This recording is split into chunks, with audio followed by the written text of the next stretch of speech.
ගෞරවනීය ස්වාමින් වහන්සේ, පූජකතුමනි, දෙමව්පියනි, සහෝදර සහෝදරියනි, දූ දරුවනි, අපි රටක් හැටියට මුහුණ දී සිටින්නේ ඉතිහාසයේ විශාලතම සහ අභියෝගාත්මක ස්වභාවික ව්‍යසනයට බව අප දන්නවා.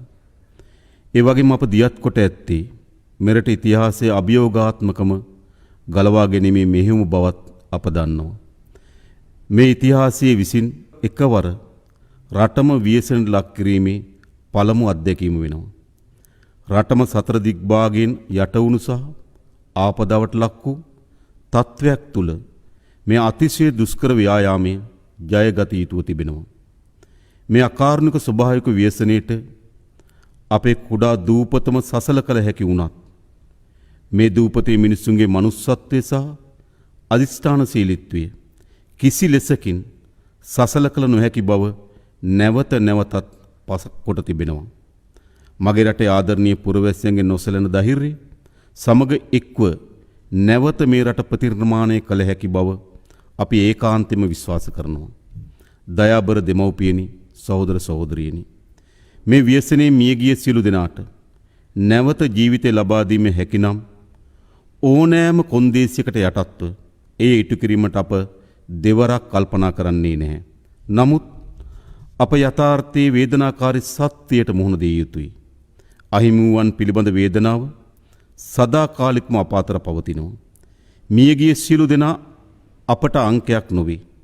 සෑම ජීවිතයක් සමගම නමක්, මුහුණක් සහ කතාවක් තිබෙනවා. මියගිය සියලු දෙනාගේ පවුල් වෙනුවෙන් අපි හදවතින්ම අපගේ සාතිශය සංවේගය පිරිනමනවා. ඒ සංවේගයකට සීමා නොවේ. ඒ පවුල් වලට නැවත ඒ ජීවිතය ලබා දිය නොහැකි වුණත් සිසු සියල්ල ලබා දීම වෙනුවෙන් අප කැපවීමෙන් කටයුතු කරනවා. ඒ වගේම දැන් අතුරුදහන් වූවන් සියලු දෙනා නිරුපද්‍රිතව සිටීවාය කියන ප්‍රාර්ථනය අප තුළ තිබෙනවා. ජීවිත ව්‍යසනයට ලක්ව ඇති බොහෝ දෙනෙකුගේ දුක් වේදනා සමනය කිරීමට හා බලපෑමට ලක් වූ වින්දිතයන්ට ශක්තියක් වීමට ඉදිරියට පැමිණි සියලු දෙනාගේ දෑත් උණුසුම්ම වෙනද ගන්නවා.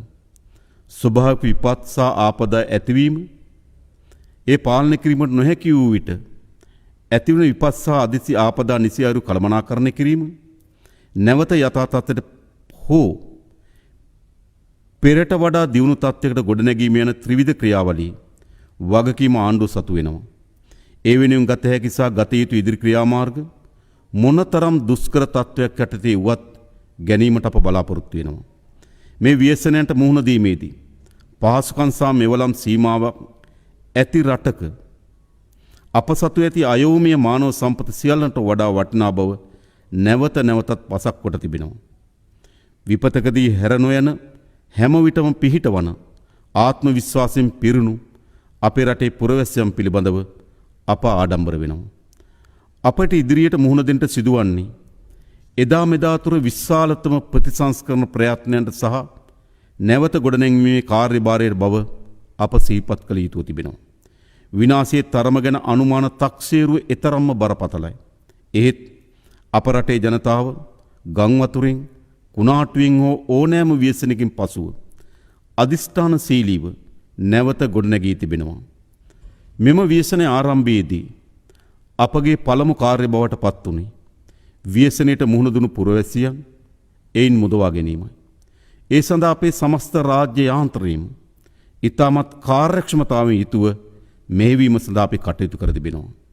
එහිදී අපගේ ත්‍රිවිධ හමුදාවත් පොලිසියත් තමන්ගේ ජීවිත පිළිබඳ අවධානම නොතකමින් ඇතැම් තැන්වල තමන්ගේ ජීවිත පරිත්‍යාග කරමින් අපගේ ජනතාව මුදවා ගැනීම සඳහා වීරෝදාර ක්‍රියාදාමයක නිරත වුණා. ඔවුන් ගැන අපි ආඩම්බර විය යුතුයි. ඔහුට අපි ජාතියේ ප්‍රණාමය පුද කළ යුතුයි. ඒ වගේම අපේ අමාත්‍යංශ ලේකම්වරුන්ගේ සිට පහළ ග්‍රාම නිලධාරී කොට්ටාසින ග්‍රාම නිලධාරීන් තුමා දක්වා සියලු රාජ්‍ය යාන්ත්‍රණේ යහුසුලුව මැදිහත් වෙමින් එම ආපදාවට ලක් වූ ජනතාව මුදවා ගැනීම සඳහා විශාල කාර්යභාරයක් ඉටු කරනු ලැබුවා.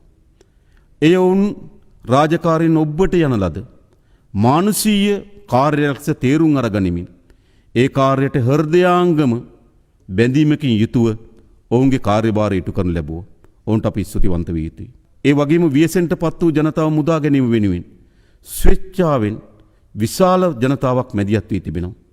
තමන් ව්‍යසනයටපත් නොවුනත් තමන්ගේ අසල්වැසියන් ව්‍යසනයටපත් වීම, තමන්ගේ අල්ලපු ගමේ කෙනා ව්‍යසනයටපත් වීම, තමන්ගෙන් එහා පැත්තේ දිස්ත්‍රික්ක කෙනා ව්‍යසනයටපත් වීම, තමන්ගේ ව්‍යසනයක් ලෙස සලකා අපේ රටේ පුරවැසියන් එම ව්‍යසනයටපත් වූ ජනතාව මුදවා ගැනීම සඳහා විශාල මානසික කාර්යභාරයක් ඉටු කරමින් තිබෙනවා.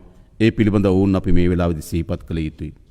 ඒ වගේම මේ මුදා ගැනීමේ ක්‍රියාදාමයේදී අපේ අසල්වැසි රටවල්, අපගේ මිතුරු රටවල් අපිට විශාල ලෙස උපකාර සපයා තිබෙනවා. දැනටමත් හෙලිකොප්ටර් යාන ලබා දෙමින්, සමහර ගලවා ගැනීමේ හමුදාවන් ලබා දෙමින් විදේශීය රාජ්‍යයන් අප වෙත ඔවුන්ගේ මිතුරු භාවයේ හස්තය දිගු කොට තිබෙනවා. අපි ඔවුන්ට බෙහෙන් ස්තුතිවන්ත වෙනවා අපේ රටේ ජනතාව වෙනුවෙන්. ඒ වගේම මේ මුදා ගැනීමේ කාර්යභාරයේදී දැන් අප සැලකිය යුතු කොටසක් ඉටු කොට අවසන් කර තිබෙනවා. විශේෂයෙන්ම එම මුදවාගත් ජනතාව කණ්ඩායම් 3ක් හැටියට ජීවත් වෙනවා. එක් කණ්ඩායමක් වන්නේ තමන්ගේ නිවස තුලම ආසන්නයේම අවතැන් භාවයට පත්වීම. දෙවෙනි කණ්ඩායම වන්නේ තමගේ මිතුරන් ඥාතීන්ගේ නිවෙස් තුල අවතැන් භාවයට පත්වීම. තුන්වෙනි කණ්ඩායම වන්නේ අවතැන් මධ්‍යස්ථානවල ජීවත් වීම. අපේ රටේ තිබුණු සමහර චක්‍රලේඛනයන් මෙම ප්‍රජාවන් තුනටම සහන සැලසීම සඳහා බාධාවන් ඇතිකට තිබුණා. අපි ඒ සියලු චක්‍රලේඛනය වෙනස් කොට අවතැන් වී තිබෙන්නේ කොතනද, ඉන්නේ කොතනද කියන ભેදකින් තොරව හැම දිනාටම රජයේ සහන ලබා දීම සඳහා අවශ්‍ය වෙන වැඩපිළිවෙල සකස් කොට තිබෙනවා. ඒ වගේම අපේ සමහර චක්‍රලේඛනයන් අපේ නිලධාරීන්ට අවශ්‍ය පරිදි මුදල් පරිහරණය කිරීම සඳහා බාධාවක් ඇති කොට තිබුණා. එම චක්‍රලේඛනයන් අපි වෙනස් කොට තිබෙනවා. ප්‍රාදේශීය ලේකම්වරයෙකුට ලක්ෂ 500 දක්වා මුදලක් වියදම් කිරීම සඳහා අවසරය අපි ලබා දී තිබෙනවා. එනිසා අපි හිතනවා මුදල් ප්‍රතිපාදන ලබා දීමත් එම ප්‍රතිපාදන කාර්යක්ෂම ක්‍රියාවට නැගීම සඳහා අවශ්‍ය වෙන නීතිමය රැකවරණයන් අපි අපේ රාජ්‍ය ආන්තර ලබා දී තිබෙනවා. ඒ වගේම ප්‍රතිපාදන ඔබ දන්නවා අපි පසුගිය අයවැයේලේඛනයෙන් සම්මත කරන ලද ප්‍රතිපාදන වලින් රුපියල් කෝටි 3000කට ආසන්න ප්‍රමාණයක් අප සතුව තිබෙනවා. පාර්ලිමේන්තු අනුමැතියකින් තොරව අපිට වියදම් කිරීමේ හැකියාව තිබෙනවා. ඒ සියලු ප්‍රතිපාදනයන් අප මේ සඳහා වෙන්කොට තිබෙනවා. අපි දිසාපතිවරුන්ට දැනුම් දී තිබෙනවා. ඔබට කොපමණ මුදල් ප්‍රමාණයක් අවශ්‍යද? කොපමණ කාර්යයන් කිරීම සඳහා ඔබට වැයබරක් දරන්න සිදු වී තිබෙනවද? ඒ සියල්ල ලබා දෙන්න අපි අවශ්‍ය වෙන කටයුතු සම්පාදනය කරලා තිබෙනවා. 2025 අයවැයේලේඛනයේ වෙන්කොට තිබෙන ප්‍රතිපාදන ප්‍රමාණවත් නොවන්නේ නම් අප පරිපූර්ණක ඇස්තමේන්තු හරහා පාර්ලිමේන්තු හරහා නව ප්‍රතිපාදන ලබා දීම සඳහා අපි කටයුතු කරනවා. ඒ හරහා අපගේ අවතැන් වූ ජනතාවගේ ආහාර පාන, සෞඛ්‍ය සහ සනීප ආරක්ෂක කටයුතු ඉටු කරගත හැකි වේ කියලා විශ්වාසයක් අපිට තිබෙනවා. ඒ වගේම ඊළඟ අපේ පියවර වන්නේ විශේෂයෙන්ම මේ ආපදා තත්ත්වයේ හේතු කොටගෙන අත්‍යවශ්‍ය සේවාවන් සහ යටිතල පහසුකම් විශාල ප්‍රමාණයක් බිඳ වැටී තිබෙනවා. බොහෝ ප්‍රදේශවල විදුලිය බිඳ වැටී තිබුණා. ඒ වගේම ජල පහසුකම් බිඳ වැටී තිබුණා. සංනිවේදන පහසුකම් බිඳ වැටී තිබුණා. ප්‍රවිෂ්ඨ මාර්ග කඩා වැටී තිබුණා. මේ ආදී යටිතල පහසුකම් සහ සේවාවන් විශාල ප්‍රමාණයක් බිඳ වැටී තිබෙනවා. අප ඒ සෑම ශේත්‍රයක්ම වේගවත්ව කාර්යක්ෂමව ඒ යටිතල පහසුකම් සහ සේවාවන් යලි ස්ථාපන කිරීම සඳහා අවශ්‍ය වෙන මෙහෙයුම් කාර්යයන් ගොඩනගා තිබෙනවා. ආපදාවට ලක් නොවූ ප්‍රදේශ තිබෙනවනම් ඒ ප්‍රදේශවල කාර්ය මණ්ඩලය මුළුමනින්ම අපි මෙම ආපදාවට පත් වූ ප්‍රදේශවල යටිතල පහසුකම් වර්ධනය කිරීම සඳහා යොදවා තිබෙනවා. ඒ වගේම අමාත්‍යංශ සහ ආයතනවල වෙනස් කාර්යභාරයන් තිබුණා නම් ඒ වෙනත් කාර්යභාරයන් සියල්ල අත්හිටුවා මේ ප්‍රමුඛතම කාර්යභාරයක් කොට සලකා මෙම යටිතල පහසුකම් ස්ථාපිත කිරීම සඳහා අපි දැනටමත් වැඩපිළිවෙළක් සකස් කොට තිබෙනවා. විදුලි බල මණ්ඩලය, ජල ප්‍රවාහන මණ්ඩලය, ඒ වගේම සංනිවේදන ආයතනයන් සහ මාර්ග සංවර්ධන අධිකාරිය ආදී අත්‍යවශ්‍ය ආයතනත් එක්ක අපි සමීපව කටයුතු කරමින් ඒ සඳහා අවශ්‍ය වන දායකත්වය සහ මෙහෙයවීම අපි ලබා දෙමින් තිබෙනවා. ඒ නිසා අපි විශ්වාස කරන ඉතාමත් කෙටි කාලයක් ඇතුළත මේ යටිතල පහසුකම් සහ සේවාවන් මුළුමනින්ම අපි සපුරා ගැනීමේ හැකියාව තිබෙනවා. අපගේ ඊළඟ ප්‍රධාන ප්‍රමුඛතාවය වන්නේ මේ ව්‍යසනයට ලක් වූ රට කෙටි කාලීනව, මධ්‍ය කාලීනව සහ දීර්ඝ කාලීන ලෙස ගොඩනැන්වීමයි. මිල කළ නොහැකි ජීවිත අපිට අහිමි වුණා. තවමත් ගණනය කළ නොහැකි භෞතික සම්පත් අපිට අහිමි වුණා. මාර්ග සහ පාලම්වල සිට පාසල් සහ ජල පද්ධති දක්වා ආපදා කලාපයේ පොදු යටිතල පහසුකම් අලුත් වැඩියා කිරීමේ දැවැන්ත මෙහෙයුමක් කළ යුතු තිබෙනවා.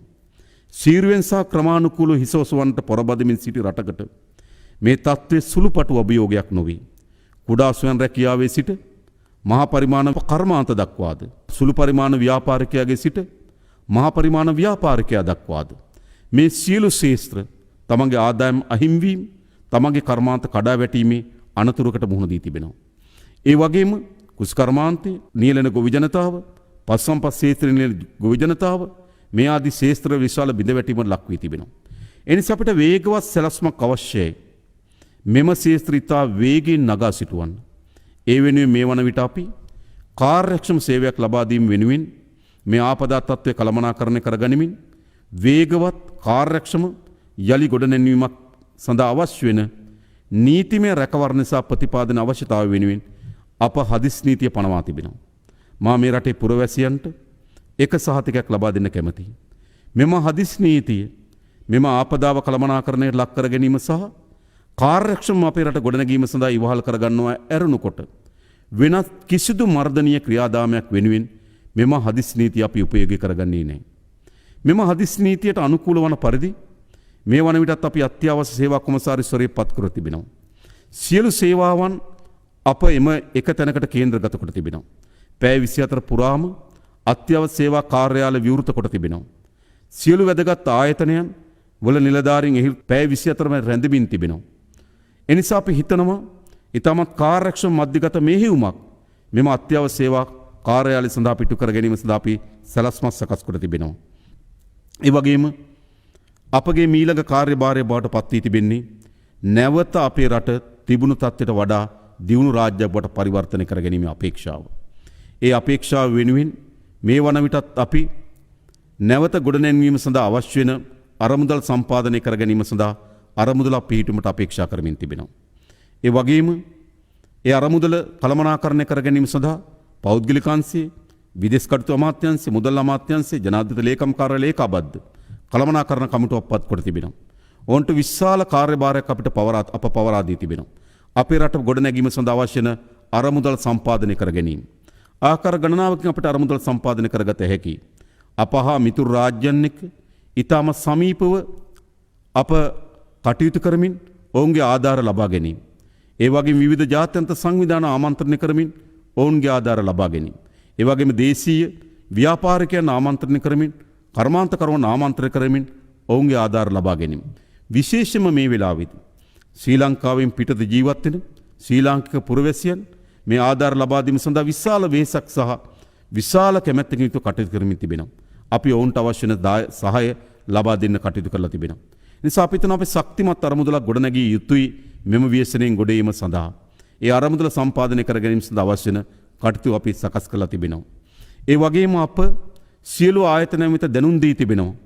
ඔබගේ ශේෂ්ත්‍ර මුහුණ දී තිබෙන අර්බුදයේ ප්‍රමාණය ඒ නැවත ගොඩනැගීම සඳහා අවශ්‍ය වෙන ප්‍රතිපාදනයන් පිළිබඳව ශක්තිමත් ලැයිස්තුවක් සකස් කරන්න කියලා. අපි දන්න බොහෝ විට අපේ රට මුහුණ දෙන තත්ත්වය තමයි නිවැරදි දත්ත සහ නිවැරදි තොරතුරු නොමැතිවීමේ ප්‍රතිවිපාක වලට අපි මුහුණ දී තිබෙනවා. මෙම අර්බුදයෙන් ගොඩ එන්න නම් අපට නිවැරදි දත්ත සහ තොරතුරු අවශ්‍යයි. වාරිමාර්ග දෙපාර්තමේන්තුව තමන්ගේ දෙපාර්තමේන්තුවට අයත් වාරිමාර්ග පද්ධතිය ඇති වී තිබෙන හානිය සහ ඒ නැවත ප්‍රතිස්ථාපනය කිරීම සඳහා අවශ්‍ය වන අරමුදල්. කුෂිකර්ම දෙපාර්තමේන්තුව ගොවි ජනතාවගේ කුෂිකර්මාන්තයට අත්වී තියෙන විනාශය ඒ නැවත ගොඩනැගීම සඳහා අවශ්‍ය වන අරමුදල් ප්‍රමාණය මේ ආදී හැම ශේෂ්ත්‍රයකම දැනුම් දී තිබෙනවා. ඔබගේ ශේෂ්ත්‍රය යාලි ගොඩනැංවීමේ වැඩපිළිවෙලත් ඒ වගේම එම වැඩපිළිවෙල ක්‍රියාවට නගාවීමට අවශ්‍ය වන ප්‍රතිපාදනත් අපිට ඉතා ඉක්මනින් දැනුම් දෙන්න කියලා. ඒ අනුව අපිට ඉතා වේගවත් සංවර්ධන සැලැස්මක් කරහා අපේ රට යලි ගොඩනැගිය හැකිව තිබෙනවා. අපට රටක් ලෙස දීර්ඝ කාලීන ඉලක්ක ජය ගැනීමට එකට ජීවත් වීමට බලකල අවස්ථා ඉතිහාසය විසින් මගහැර ඇති අතර මෙවරය මග නොහැරෙන තැනට පත් කිරීමේ අදිෂ්ඨානය අපි තුල තිබෙනවා. මෙම බරපතල ව්‍යසනය අවස්ථාවේ අප වෙනුවෙන් දැන්ටමත් ඉදිරිපත් වූ අපට සහයෝගය දුන් සියලු හිතමිතුරු රටවල් වලට ඒවායේ නායකයින්ට පුරවැසියන්ට සහ ජාත්‍යන්තර සංවිධානවලට අපි ස්තුතිය පුද කරනවා. අපේ රට නැවත ගොඩනැගීම වෙනුවෙන් ඔවුන්ගේ අඛණ්ඩ සහයෝගය වෙනුවෙන් විධිමත් යාන්ත්‍රණයක් අපි දැනටමත් ස්ථාපිත කොට තිබෙනවා. මේ තීරණාත්මක ව්‍යසනකාරී මොහොතේ සියලු දේශපාලන මතිමතාන්තර රට වෙනුවෙන් අමතක කරමු. ජාති, ආගම්, පක්ෂ, පාට භේද වලින් තොරව එකට එක්වෙමු. දේශපාලනය කිරීමට ඕන තරම් කාලය ඇති අතර ව්‍යසනයට මුහුණ දීමට විශාල කාලයක් නැහැ. අපි එක්ව රට ගොඩනගමු. ගොඩනැගු පසු ඒ රටේ වෙන්වෙන්ව දේශපාලනය කරන්න අපට පුළුවන්කම තිබෙනවා. විශේෂයෙන් මට විශාල විශ්වාසයක් තිබෙනවා. මා මේ රට ගොඩනැගීම් පිළිබඳව අචල විශ්වාසකින් කටයුතු කරන්නේ. මා අපේ රටේ පුරවැසියන් කෙරෙහි විශ්වාසය තබනවා. මා අපේ රටේ ත්‍රිවිධ හමුදාව, පොලිසිය ඇතුළු රාජ්‍ය සේවය කෙරෙහි විශ්වාසය තබනවා. මා මේ රටේ කර්මාන්තකරුවන්, ව්‍යාපාරිකයන් කෙරෙහි විශ්වාසය තබනවා. මා මේ රටේ බුද්ධිමතුන්, නව නිපැයුම්කරුවන් කෙරෙහි විශ්වාසය තබනවා. මා අපේ රටෙන් පිටත ජීවත් වෙන විදේශගත ශ්‍රී ලාංකිකයන් කෙරෙහි විශ්වාසය තබනවා. ඒ වගේම මා අපට හිතමිතුරු රාජ්‍යයන් කෙරෙහි අපි විශ්වාසය තබනවා. ඒ විශ්වාසය සහිතව මේ රට ගොඩනැගිය හැකි කියන දැඩි විශ්වාසකින් යුතුව අප මෙම කාර්යභාරයට මැදිහත් වී තිබෙනවා. නියත වශයෙන්ම අපි පෙර තිබූ තැනට වඩා හොඳ රටක් ගොඩනගනවා. මෙතෙන් සිට එය පටන් ගත යුත්තේ බිඳුවේ සිට වුවත් අපි අභියෝගය බාර ගන්නවා. ඒ වෙනුවෙන් පටු වාද භේද වලින් තොරව සියලු දෙනාට මේ සාමූහික ප්‍රයත්නට එක්වන්න අපි ආරාධනා කරනවා.